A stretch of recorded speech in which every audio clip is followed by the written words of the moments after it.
Hello, नमस्ते। Welcome to my channel catch life with moms love. अभी हाल ही में मैं अपनी फ्रेंड के यहाँ गई। उसकी डॉटर इन लॉ थी, वो प्रेग्नेंट थी। हम दोनों लिविंग रूम में बैठे हुए बात कर रहे थे। उसकी डॉटर इन लॉ का कुछ फ्रूट खाने का मन हुआ होगा, तो वो किचन में गई और उसने फ्रिज में से पपीता निकाला और वो काट के लाने लगी। तो बात करते करते अचानक फ्रेंड ने देखा कि उसकी जो डॉटर इन लॉ है वो पपीता काट के ले जा रही है। तो वो एकदम से एक्साइटेड हो गई और बोली, पपीता नहीं खाना है, पपीता नहीं खाना है, छोड़ो इसे। मेरे को एकदम से लगा कि क्या वाकई में ये सही है कि पपीता प्रेग्नेंट लेडीज़ को नहीं खाना चाहिए। बड़े लोगों का तो सुना तो है ही मैंने कि बड़े लोग कहते आए हैं कि प्रेगनेंसी में पपीता नहीं खाना चाहिए, पर मुझे लगा कि इसके बारे में हेल्थ एक्सपर्ट की भी राय लेनी चाहिए। तो मैंने डॉक्टर निधि हैं, उनसे इस बारे में बाद में बात की कि क्या वाकई में जो इतना सुपर पावर फल है पपीता, जो इतना फ़ायदा करता है पेट को, वाकई में नहीं खाना चाहिए। तो डॉक्टर निधि मेरे साथ बैठी, उन्होंने मेरे को बताया कि जो गर्भावस्था है वो ज़िंदगी का एक बहुत ही संवेदनशील पड़ाव है। इसमें शरीर में कई तरह के बदलाव आते हैं। कुछ चीज़ें इसके लिए अच्छी हो सकती हैं तो कुछ चीज़ें नुकसान पहुंचाती हैं। तो जो पपीता फल है ये भी उन चीज़ों में से एक फल है जिसको कि ना खाने के लिए सलाह दी जाती है। फिर मैंने पूछा, क्या वाकई में आप क्या व्यूज़ है, मेडिकली क्या कहा जाता है कि पपीता नहीं खाना चाहिए? तो उन्होंने बताया, नहीं, पपीता जो फल है एक बहुत अच्छा फल है और प्रेग्नेंट महिला के लिए खाना बहुत सुरक्षित है। लेकिन कैसा पपीता खाना चाहिए? एकदम पीले रंग का पका हुआ पपीता प्रेग्नेंट महिला को खाना चाहिए। उसकी एक बैलेंस डाइट लेनी चाहिए।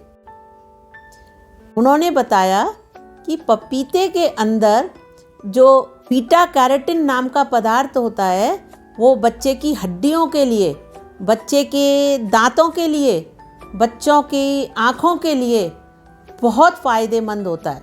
साथ ही पके हुए पपीते में तो vitamin A, vitamin B, vitamin C, folic acid, manganese, fibre आदि पाए जाते हैं। वो बहुत माँ की हेल्थ के लिए, बच्चे की हेल्थ के लिए बेनिफिशियल होते हैं। उन्होंने यह भी बताया कि जो पके पपीते को खाने से जो कब्ज की शिकायत होती है प्रेग्नेंट महिलाओं को, एसिडिटी की शिकायत होती है, सीने में जलन की शिकायत होती है, वो सब भी दूर होती हैं। तो फिर मैंने पूछा कि फिर क्यों मना करते हैं जब इतना अच्छा, इतना बेनिफिशियल फल है? तो बोले, रुको, अभी मेरी बात पूरी नहीं हुई है। उन्होंने कहा कि लेकिन कच्चा हरा अनराइप्ड पपीता प्रेग्नेंट वुमेन को कभी भी नहीं खाना चाहिए, कभी भी नहीं खाना चाहिए। वो उनकी हेल्थ को बहुत नुकसान पहुंचा सकता है। उसके अंदर, यानी कच्चे पपीते के अंदर पैपिन और लेटेक्स नाम का जो पदार्थ पाया जाता है वो गर्भवती महिलाओं को नुकसान पहुंचा सकता है। मैंने कहा कैसे? तो बोले, लेटेक्स नाम का जो पदार्थ है वो गर्भाशय के संकुचन को ट्रिगर कर सकता है। इससे उन्होंने बताया कि एबॉर्शन होने के चांसेस रहते हैं। और जो पैपिन नाम का पदार्थ है उससे लेबर पेन जल्दी इंड्यूस हो सकता है, जल्दी प्रसव हो सकता है, जो कि ठीक नहीं है। इसलिए कच्चा पपीता कभी नहीं खाना चाहिए।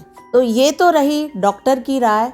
मेरी राय है कि जब भी पपीता खाओ अपने डॉक्टर से, डाइटिशियन से पूछ के ही खाओ।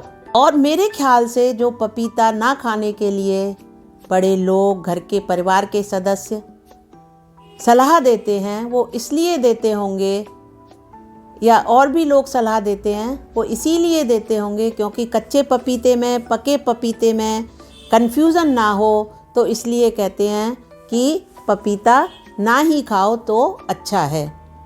और फिर मेरी राय भी यही है कि यदि घर के बड़े लोग, बुजुर्ग लोग मना कर रहे हैं तो उस काम को करने से क्या फ़ायदा।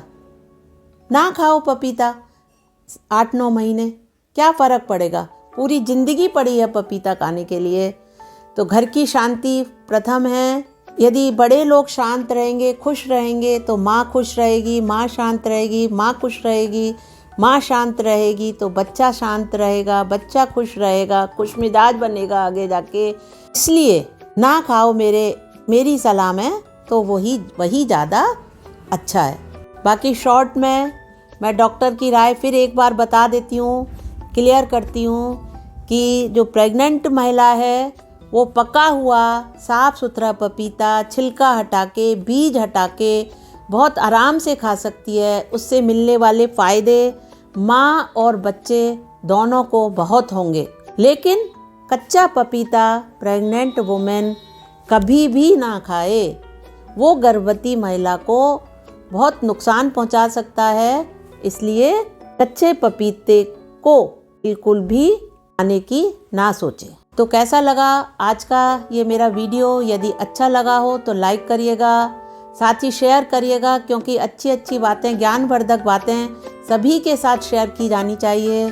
और यदि मेरा चैनल आपने अभी तक सब्सक्राइब नहीं किया है तो प्लीज़ मेरे चैनल को सब्सक्राइब करिएगा, क्योंकि मेरे को आप सब्सक्राइब करेंगे तो और नई नई वीडियो बनाने के लिए मोटिवेशन मिलेगा। तो ठीक है, आज का वीडियो यहीं समाप्त करती हूँ। फिर मिलते हैं। ओके, बाय बाय एक नई वीडियो के साथ।